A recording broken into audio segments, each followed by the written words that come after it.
Boa noite. Justiça aceita a denúncia contra 9 ex-executivos por fraudes em contratos da CPTM em governos do PSDB.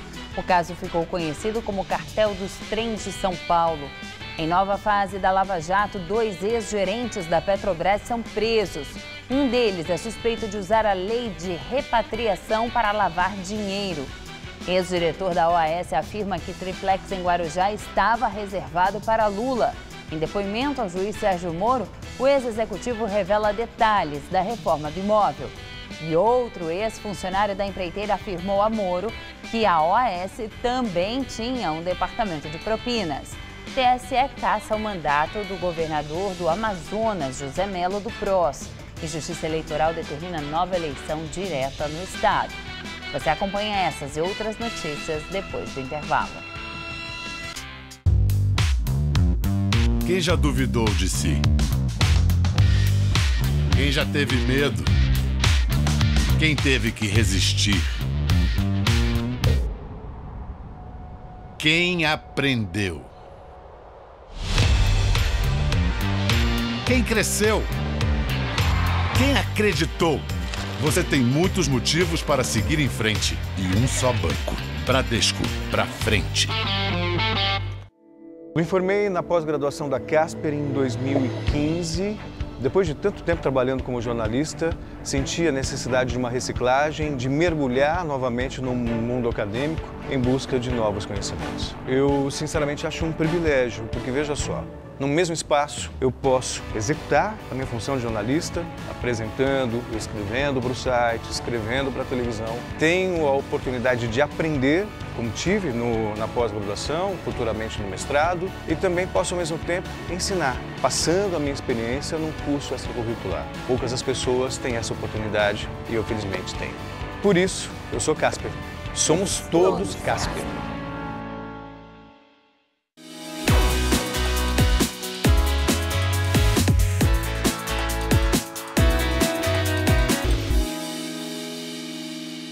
Chegou o preço de cegonha Volkswagen, a melhor oferta dos últimos tempos. Isso mesmo, toda economia, segurança e conectividade de um Volkswagen com preço de cegonha. Corra para garantir o seu. Preço de cegonha não é todo dia, são poucas unidades. Confira. Fox 1.6 completo de R$ 51.190 por R$ 46.130 com preço de cegonha e taxa zero. E Voyage 1.6 com pacote Urban, sistema de som e volante multifuncional por apenas R$ 52.760. Vale porque o preço é bom, vale porque é Volkswagen.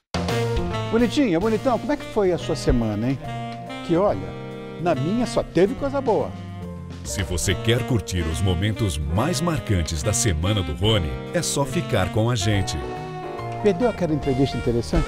Essa é a sua chance. Curtiu aquele musical maravilhoso? Que tal rever comigo, então? Tudo seu o melhor da semana. Todo domingo, 6h30 da tarde.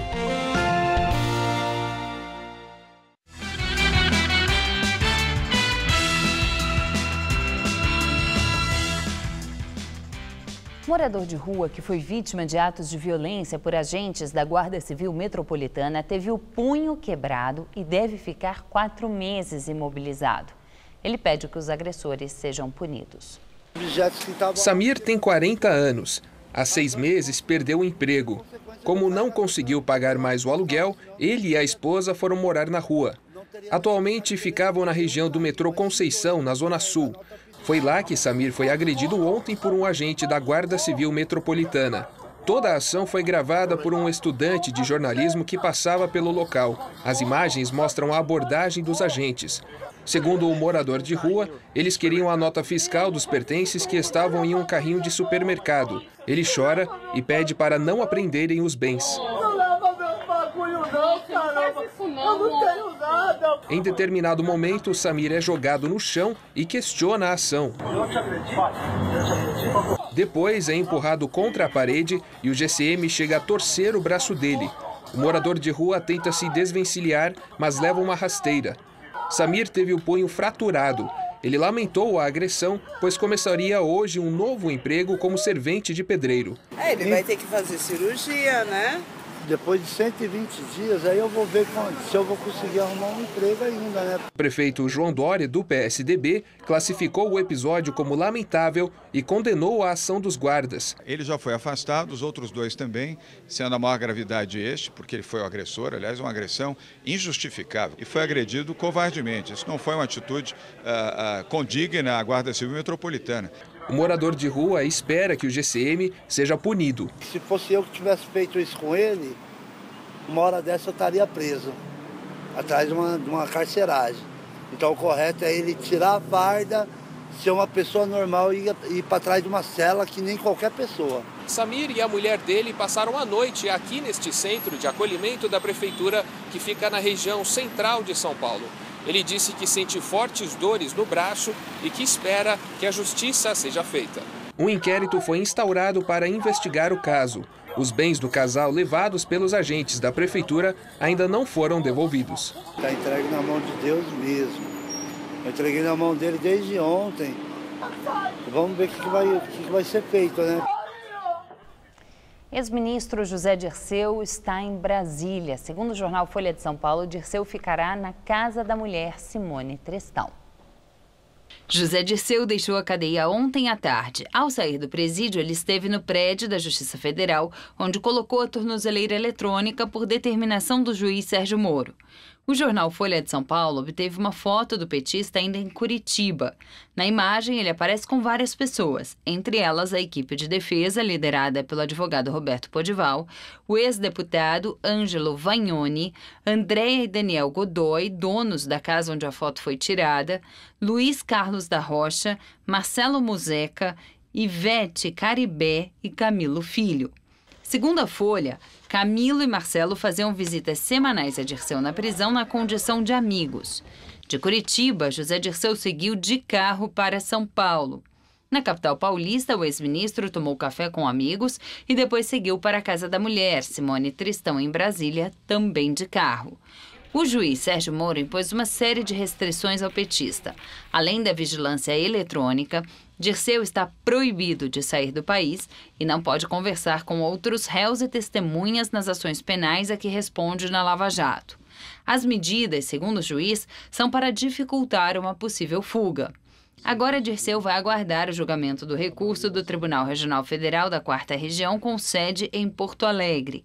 Se for condenado pelo TRF, pode voltar imediatamente para a cadeia. Na Lava Jato, o petista já foi condenado a 32 anos de prisão. Em nova fase da Lava Jato, 2 ex-gerentes da Petrobras são presos. Um deles é suspeito de usar a lei de repatriação para lavar dinheiro. Foram presos os ex-gerentes Márcio de Almeida Ferreira e Maurício Guedes de Oliveira, além de 2 sócios de 2 empresas investigadas, Marivaldo do Rosário Scalfone e Paulo Roberto Gomes Fernandes. Segundo o Ministério Público Federal, os ex-gerentes eram da área responsável por gás e energia e receberam mais de 100 milhões de reais em propinas de construtoras e de consultorias que atuavam como operadoras financeiras. Em troca, eles beneficiavam as empreiteiras em contratos com a Petrobras por meio de direcionamento de licitação. De acordo com os investigadores, para dissimular a origem ilícita e esquentar cerca de 48 milhões de reais provenientes do recebimento de propina mantida em contas ocultas nas Bahamas, o ex-gerente da Petrobras, Márcio Almeida Ferreira, teria utilizado benefícios da Lei de Repatriação, aprovada no Congresso Nacional em 2015, durante a gestão Dilma. Usar a legislação para lavar dinheiro. Isto vai além da anistia da sonegação fiscal e da evasão de divisas que o governo permitiu com a lei de repatriação. Isso é usar a lei para legalizar corrupção. Isso nós temos que combater. Nós precisamos realmente, como diz o doutor Diogo, abrir a caixa preta da lei de repatriação. Para o procurador Carlos Fernando Lima, houve uma ganância excessiva dos presos e defendeu as prisões decretadas ao longo das 40 fases da Lava Jato. Ao determinar a soltura de Dirceu na terça-feira, os ministros do STF, Ricardo Lewandowski, Dias Toffoli e Gilmar Mendes, criticaram o excesso de prisões preventivas na Lava Jato. Enquanto não houver respeito a uma investigação em andamento, como está acontecendo nesse caso, é necessário que o Poder Judiciário demonstre firmeza com as prisões realizadas, porque somente assim nós podemos deter essa organização criminosa.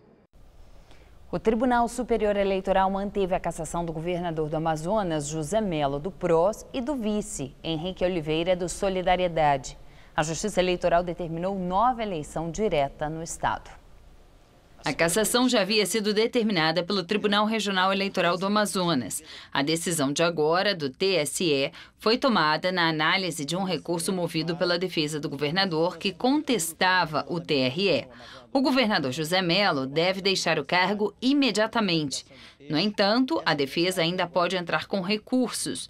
José Melo é acusado de participar de um esquema de compra de votos nas eleições de 2014 e de uso irregular da Polícia Militar na campanha eleitoral.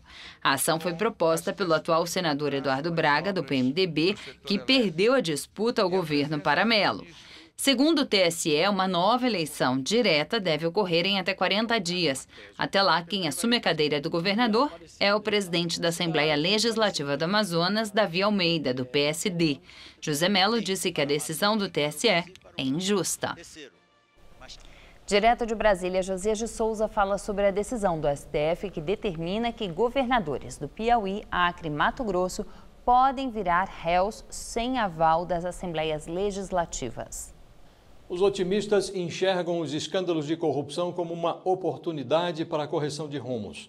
Mas no Brasil, o otimismo vai sendo gradativamente substituído pelo desalento. O STF autorizou o andamento de processos contra governadores. Há 12 encrencados na fila. O TSE cassou o mandato de um outro governador, sobe para 13.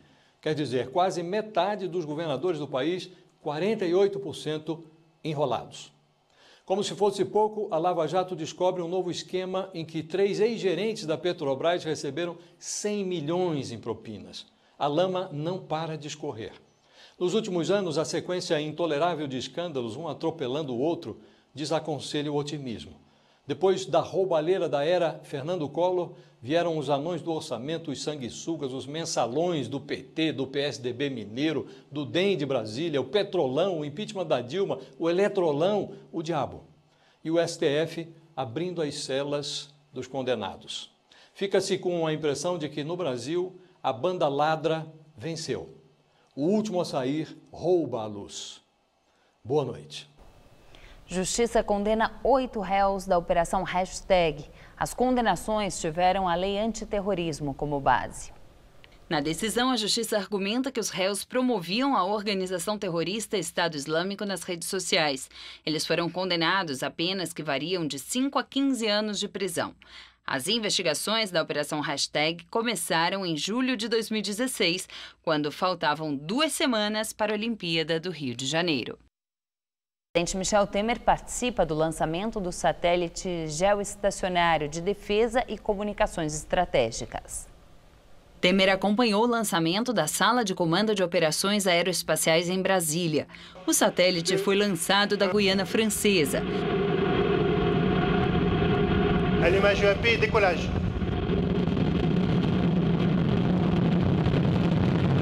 Originalmente era para ter sido enviado ao espaço em março, mas uma greve geral na Guiana adiou o lançamento. É o primeiro satélite 100% brasileiro dedicado exclusivamente à transmissão de dados. Segundo o governo, o equipamento será usado para comunicações estratégicas e também para ampliar a oferta de banda larga no país, especialmente em áreas remotas. O satélite também vai fornecer um meio seguro para a transferência de informações civis e militares que envolvam a segurança nacional.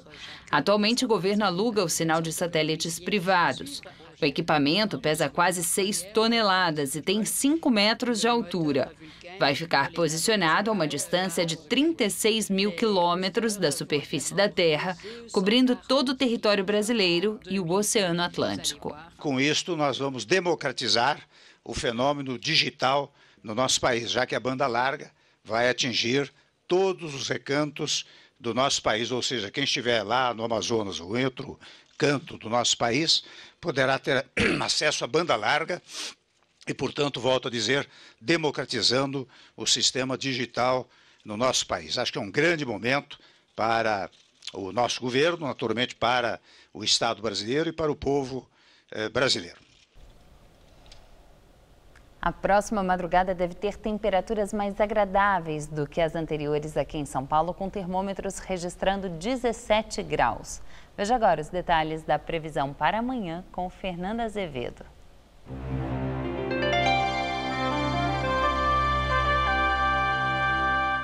Aqui em São Paulo, os próximos dias serão mais nublados, com possibilidade de chuva a qualquer hora. Vamos ver as temperaturas aqui nos nossos totens. Amanhã, mínima de 17, máxima de 24 graus. O sábado, um pouco mais frio, mínima de 15, máxima de 23 graus. No domingo, para de chover, mas pode garoar. Mínima também de 15 e máxima de 22 graus. Justiça aceita a denúncia contra 9 ex-executivos da Companhia de Trens Metropolitanos de São Paulo, a CPTM. O caso ficou conhecido como o Cartel dos Trens. Os executivos, agora réus na ação, receberam vantagens indevidas nos contratos com o governo do estado na área de transporte sobre trilhos.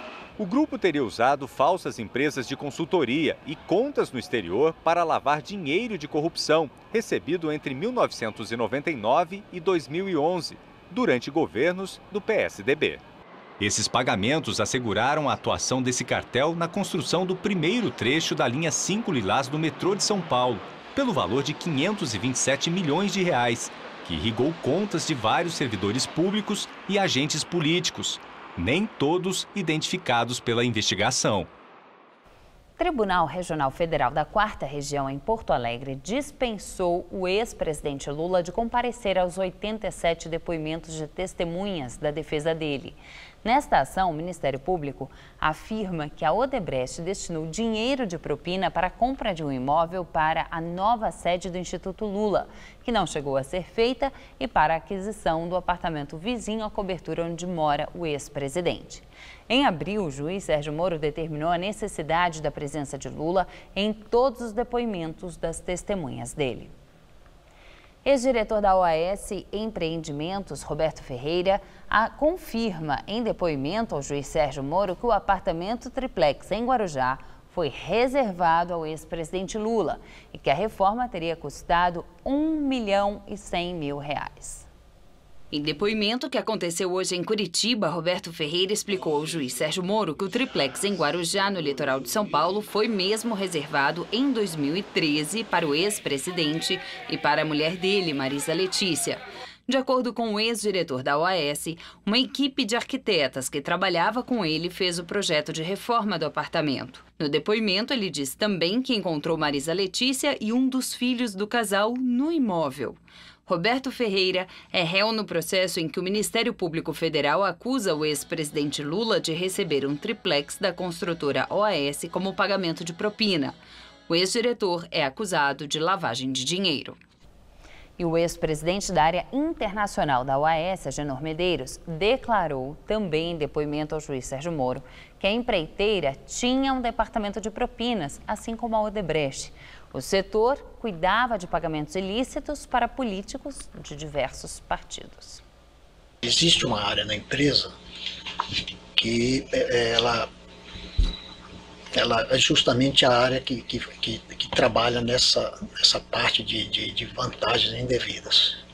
Essa área é uma área chamada controladoria, onde doações a partidos, até de forma oficial, acho que sai da presidente, vai para o diretor financeiro e vai para o gerente dessa área.